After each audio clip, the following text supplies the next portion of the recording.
It's really important to teach students how to pose questions, find information in text, and put it in their own words. How do you get them to summarize information in their own words and not copy? That's what we're talking about in this video. Hi everyone, I'm Leigh Hall from Literacy Teachers, and I'm all about helping you inspire, motivate, and change how your students read and write for academic success. If you're new here, welcome. Please make sure you hit the subscribe button so that you get notifications because new videos come out each week. So today we're talking about how you teach students to summarize in their own words, because we all know they just want to copy the words out of the text onto their paper and turn that into you.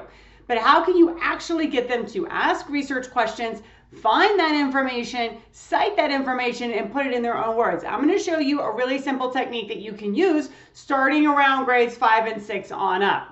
The first thing that you do, I'm going to model this for you in a second, but I just want to give you an overview of what we're going to be doing here. Is you want a really easy text, okay? So what I used to do way back when the internet was just getting started was with my middle schoolers is I would go to the library, and our library had these texts, like really like third grade level texts that were like all about bears, you know, all about lions. And so I would get something like all about bears. And what was great about these texts was that at the top of each page, they would just write a question.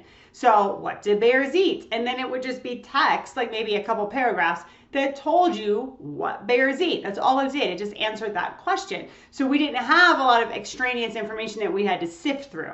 And so what we would do then is I would model for students how you go about answering the question, what do bears eat, and finding that information in the text and then putting it in your own words. So that's what I'm going to show you how to do with your students right now. So let's go take a look at that. All right, so what you see here is a website, What Do Bears Eat? And all I did was Google what do bears eat, and it brought it right up. It was I believe it was the first thing that it came up in the search engine.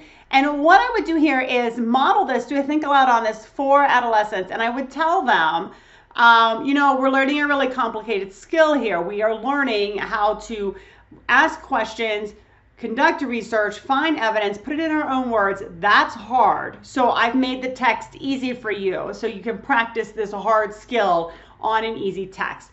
Most of them will be okay with that. So here's what I do. I have hypothesis turned on, and what I've got here is I would start off by reading the first sentence out loud to adolescents. Bears are often portrayed in cartoons and movies as bloodthirsty predators, but most actually eat more plants than animals.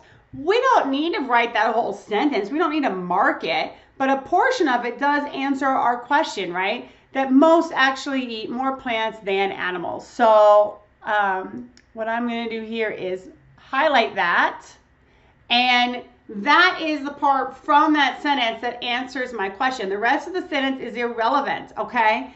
I look at the next sentence, with the exception of polar bears, every species of bear eats some type of plant, berry, or insect daily, okay? So I'm going to highlight again a portion of it, but I'd want to have a discussion with students about, we're going to have to note this thing about polar bears most likely in our response.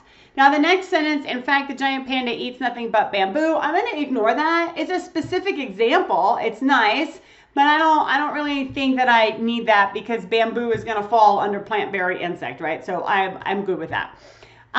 Some bears take meat when they can find it. So this sentence actually is pretty good in and of itself. I'm going to highlight that. And then I don't need to know, this sentence down here says they rarely have to hunt and can simply steal meat from other animals.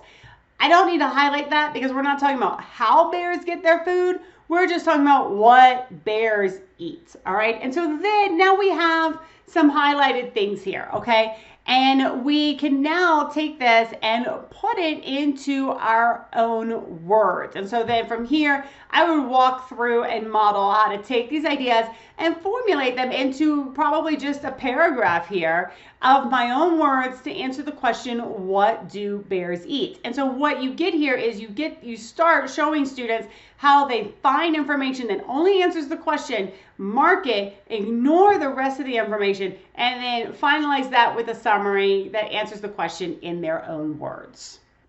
All right, so thanks so much for watching. Head on down to the comments and let's talk about the tips, the tools, the strategies, the questions that you have around summarizing and getting kids to put things in their own words so that you can inspire, motivate, and change how students read and write for academic success.